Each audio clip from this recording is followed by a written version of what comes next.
Kenapa ya otak ini kayak nggak bisa diam? Mau tidur, tiba-tiba ingat hal memalukan dari 5 tahun lalu. Lagi ngobrol, kepikiran, aku barusan ngomong aneh nggak ya? Tenang, kamu nggak sendirian.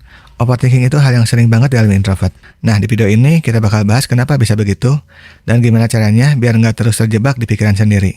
Pertama, otak kita emang suka analisis mendalam. Kita nggak cuma dengerin omongan orang, tapi juga mikirin maknanya, intonasinya, ekspresi wajahnya, bahkan respon yang seharusnya kita kasih. Sementara ekstrovert cenderung lebih spontan dan gak terlalu mikirin kejadian yang udah lewat, kita malah replay ulang semuanya di kepala. Kedua, kita lebih nyaman berkomunikasi lewat tulisan karena kita bisa mikir dulu sebelum ngomong. Tapi akibatnya, kita jadi kebiasaan terlalu mikirin setiap kata yang keluar. Akhirnya, overthinking. Ketiga, kita lebih peka sama perasaan orang lain.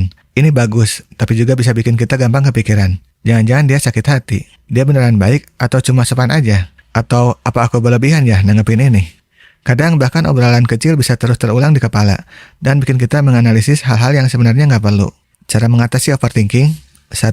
Tuangkan pikiran ke tulisan. Kadang pikiran kita berantakan karena semua bercampur jadi satu di kepala. Coba tulis apa yang kamu pikirkan di jurnal atau catat di HP. Ini bisa bantu otak lebih jernih dan nggak terus-terusan muter di hal yang sama. 2. Tantang pikiranmu sendiri. Pas kamu overthinking, coba tanya, benar nggak sih hal ini sepenting itu? Atau apa ada bukti kalau ini beneran masalah besar atau cuma perasaanku aja? Kadang kita cuma butuh perspektif yang lebih rasional. 3. Alihkan perhatian. Daripada terus muter di pikiran sendiri, cari aktivitas yang bisa bikin kamu fokus. Kayak olahraga, baca buku, atau menggambar. Olahraga nggak cuma bikin badan lebih sehat, tapi juga bantu otak melepaskan hormon yang bisa bikin kita lebih tenang dan gak gampang stres. Overthinking sering muncul pas kita nggak ada kerjaan. Jadi disibukkan diri dengan hal yang menyenangkan. 4. Coba komunikasi langsung. Kadang kita overthinking karena terlalu mengira-ngira apa yang dipikirkan orang lain. Solusinya, langsung tanya atau klarifikasi. Daripada menerka-nerka, lebih baik tahu jawabannya secara pasti. 5. Terima bahwa kita nggak bisa kontrol semua hal. Beberapa hal memang di luar kendali kita, termasuk apa yang orang lain pikirkan. Fokus aja ke hal yang bisa kita kendalikan. Cara kita merespon, cara kita berpikir, dan bagaimana kita menjalani hidup.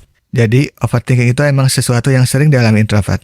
Tapi bukan berarti kita nggak bisa mengendalikannya. Dengan memahami pola pikir kita dan belajar buat lebih santai, kita bisa hidup lebih ringan dan gak terus-terusan terjebak di pikiran sendiri. Kalau kamu pernah ngalamin overthinking parah, cerita di kolom komentar ya. Atau cukup like video ini aja. Jangan lupa subscribe buat konten inspiratif lainnya.